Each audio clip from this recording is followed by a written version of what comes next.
Welcome to The Explainer. Today, we're unpacking the massive, slightly intimidating, but absolutely fascinating intellectual house built by the ultimate German idealist, Georg Wilhelm Friedrich Hegel. You know, if you've ever felt like history is just this random, chaotic series of events, well, Hegel is the thinker who steps in and says, actually no, there is a grand design at play here. We're going to explore his wild ambition to systemize literally everything in existence. Let's actually kick things off with a pretty incredible mental image from October 1806. Picture this, a dusty philosopher, Hegel himself, looking out his window in the city of Jena. He's watching Napoleon Bonaparte ride through the streets right after conquering the city. But the thing is, Hegel doesn't just see a French general, he describes him as the absolute world spirit on horseback. It's this wild moment where pure philosophy literally collides with world history. I mean, Hegel had just finished writing the last pages of his masterpiece, The Phenomenology of Spirit, right as the cannons of the Battle of Jena were firing outside. And that perfectly captures Hegel's ultimate ambition. He didn't just want to answer, isolated little questions about ethics or science. No, he wanted the whole shebang. He aimed to build a total, all-encompassing system that explained absolutely everything in existence. We're talking from the gravitational pull of the planets to the growth of a tiny plant, all the way up to the complex legal structures of the modern state. He firmly believed that the true is the whole, meaning you really can't understand a single piece of reality without seeing exactly how it slots into the grand totality. Here is the architectural blueprint for our explainer today. We'll start with the philosopher of totality, then move into the method of dialectics, followed by logic and nature, the philosophy of spirit, society and state, and finally, the owl of Minerva. Section 1. The Philosopher of Totality, tracing the life of Georg Wilhelm Friedrich Hegel. Hegel's life perfectly paralleled some of the absolute most explosive moments in European history. Born in 1770 in Stuttgart, by 1788 he was studying theology in Tübingen. And get this, he actually shared a dorm room with the famous poet Friedrich Hölderlin and the philosopher Schelling. Can you imagine the late-night conversations in that room? They were all these huge, enthusiastic supporters of the French Revolution in their youth. From there, Hegel kind of struggled for a bit as a private tutor and a journalist before his academic career finally took off in Jena. Eventually, he reached the absolute pinnacle of German academia, taking over the prestigious philosophy chair in Berlin in 1818. His lectures became so popular, they were literally drawing in hundreds of students and government officials alike. Section 2. The method of dialectics, the driving force of the concept. Now, to understand how he built this massive system, we have to look at his primary tool, the notoriously dense but totally brilliant method of dialectics. This is the engine driving every single one of his ideas. And the crucial starting point is this very specific German term, Aufhebung. It's the absolute heartbeat of Hegelian dialectics. And it's notoriously tricky to translate because it packs a triple meaning. It means to cancel or destroy an old form while simultaneously preserving its core essence, to ultimately elevate it into something entirely new and higher. For Hegel, this isn't just two people having a debate. This is the literal mechanism of how reality itself moves forward. You'll quickly notice Hegel loves the rule of three. Every single idea has to move through these three necessary steps. First, you have the abstract step. This is where we define a concept, but it's limited, rigid, kind of stuck. Then comes the dialectical step.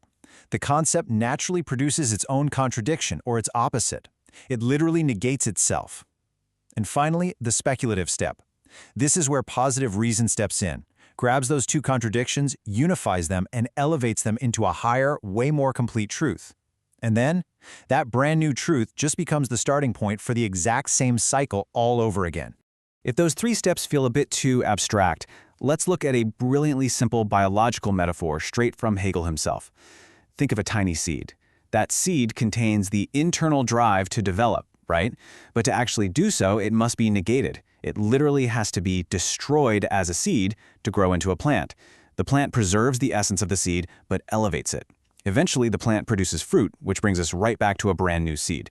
The destruction of the old form is absolutely required for the progress of the whole.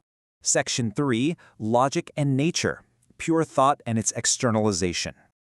Now that we have that dialectical tool in our back pocket, let's explore the ground floor of his philosophical system. Think about how pure thought begins. Hegel starts his logic with the absolute most basic concept imaginable, pure being. But here's the catch. Pure, undefined being is so completely empty of any characteristics that it's practically identical to nothing. So being immediately flips into its opposite, nothing. But your mind doesn't just stop there, does it?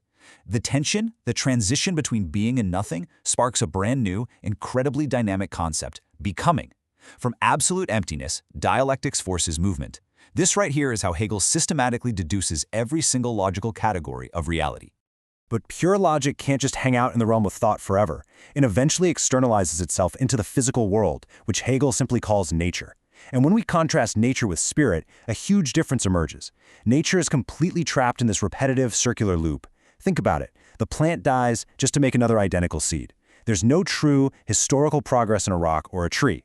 But the human spirit operates on a progressive spiral. Through humanity, the universe actually achieves self-awareness, and history actively, relentlessly moves forward. Section 4. The philosophy of spirit. The realization of true freedom. This is where humanity enters the stage. The spirit's journey perfectly mirrors that dialectic triad pattern we just talked about. First, it awakens in the subjective spirit. So that's you and me, our individual psychology and consciousness. But individuals don't exist in a vacuum, so the spirit externalizes itself into the objective spirit. This is where it creates social institutions, laws, and moral codes. Finally, it reaches the absolute peak, absolute spirit. This is where humanity grasps the ultimate truth of existence through the progression of art, then religion, and finally, philosophy. So what's the big takeaway here? Well, for Hegel, human history is absolutely not random. It's this grand, messy, often very painful process of the spirit marching directly toward absolute freedom. Every single revolution, every fallen empire, every major shift in human consciousness, it's all part of this necessary dialectical march. The ultimate goal is a state of existence where the human mind is fully rational, fully self-aware, and completely at home with itself in the world. Section 5. Society and State. Grounding the philosophy in everyday life. How does all this lofty, high-minded philosophy actually structure our everyday lives, our jobs, our laws? Well, Hegel categorized our social existence in 3 distinct dialectical steps. First, it starts with the family. This is based on feeling and love. It's a beautiful unity, but a very particular closed-off one. When kids grow up and leave the family, they enter civil society. Now, this is the realm of economic needs, the free market, and the division of labor. It's totally based on mutual dependence, but it can be really selfish and, honestly, pretty brutal. Finally, those contradictions are resolved in the state. For Hegel, a truly rational state isn't just some boring bureaucracy. It's the ultimate ethical substance that brilliantly unites the rights of the individual with the greater needs of the universal. Now, don't think Hegel was just blindly optimistic about modern economics. He was actually remarkably prescient. He clearly identified the dark, gritty side of civil society.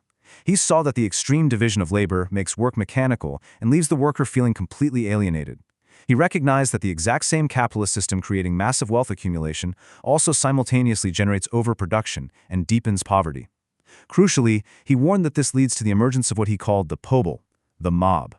This is a disenfranchised, impoverished underclass that becomes deeply, deeply resentful of the society that left them behind.